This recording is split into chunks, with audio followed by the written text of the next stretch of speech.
मुबैना तौर पर इज़राइल और सऊदी अरेबिया एक दूसरे से खुफिया मुलाकातें कर रहे हैं और ये मुलाकातें दिसंबर 2020 से जारी है। और इस मुलाकात का असल मकसद ये है कि अल अक्सा कंपाउंड की जो इस्लामिक वक्फ कौंसिल है उसमें सऊदी अरब को नुमाइंदगी दी जाए। अभी इस्लामिक वक्फ कौंसिल जॉर्डन की अपॉइंटेड बॉडी है जो यरूशलेम के अंदर जितनी भी मुसलमान मकामात है उसको देखती है और साथ साथ अपने जो इख्तियारात है वो अक्सा कंपाउंड पर लागू करती है और साथ साथ कहती है कि ये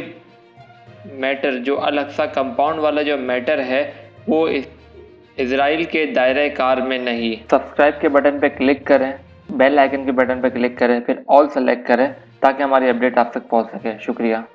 ये बातें इज़राइल और सऊदी अरब की मुबैना तौर पर खुफिया मीटिंग डोनाल्ड ट्रंप के कंट्रोवर्शियल इज़राइल फ़लस्तीन पीस प्लान के बाद से शुरू हुई है, जिसे डोनाल्ड ट्रंप कहते हैं डील ऑफ द सेंचुरी, यानी कि सदी की डील है। सऊदी सिफारतकारों ने इज़राइल के न्यूज़पेपर को इंटरव्यू देते हुए कहा कि ये काफ़ी ज़्यादा खुफिया और जज्बाती मामलात है जो हम लोग आपस में बातें करते हैं, लेकिन ये बहुत कम इंटेंसिटी और छोटे लेवल की टीम के लेवल तक बात होती है और जिसमें सऊदी अरब भी शामिल होता है, इज़राइल भी शामिल होता है और अमेरिका भी शामिल होता है और सऊदी अरब मुकम्मल तौर पे डील ऑफ द सेंचुरी का हामी है। वैसे असल रीज़न जो इज़राइल के न्यूज़पेपर ने छापी है उसमें यह है कि सऊदी अरब चाहता है कि किसी भी तरह तुर्कों का जो असर व शौक़ है अल अक्सा कंपाउंड के ऊपर उसको कम कर सके और सऊदी अरब अपनी नुमाइंदगी बढ़ा लेवे। अब वैसे तो इस्लामिक वक्फ कौंसिल जो कागज़ों पे लिखी हुई है वो जॉर्डन अपॉइंटेड बॉडी है, लेकिन इसकी असल जो कहानी है वो फंडिंग से शुरू होती है। इसकी फंडिंग जो करने वाले होते हैं वो तुर्की है और तुर्की ने कोई अरबों डॉलर इसमें इन्वेस्ट किए हैं, जिसमें वो चाहते हैं कि ईस्ट यरूशलेम के अंदर जितनी भी इस्लामिक मकामात है उसकी हिफाजत की जाए, उसको बनावटें और उसमें मुकम्मल तौर पर जो सिचुएशन होती है वो तुर्क इसके पैसे दिया करें। अब से बात ये चल रही है कि तुर्कों से अब पैसे नहीं लिए जाएंगे बल्कि अब सऊदी अरब से लिए जाएंगे, ताकि जो जॉर्डन अपॉइंटेड काउंसिल है जिसे इस्लामिक वक्फ काउंसिल कहते हैं वो फिर सऊदी अरब के सपोर्ट में आ जाएगी और तुर्कों का जो इन्फ्लुएंस है मशरिक यरूशलेम के ऊपर वो ख़त्म होते हुए नज़र आएगा। सऊदी अरब के बाद जो सपोर्ट है वो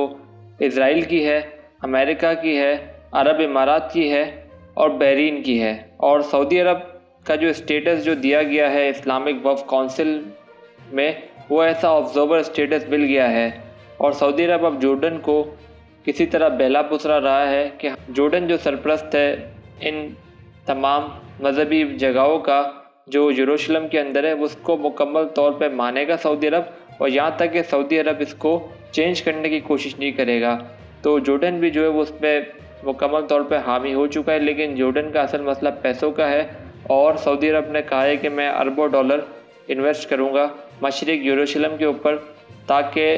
तुर्कों का इन्फ्लुएंस जो है वो ख़त्म हो जाए और फिर सऊदी अरब का जैसे इन्फ्लुएंस आएगा तो फ़ौरन जो है वो फिर जो मस्जिद अक्सा को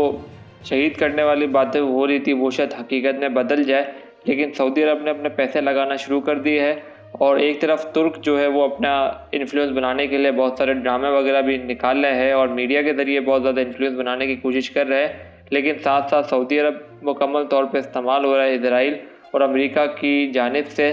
और किसी भी तरह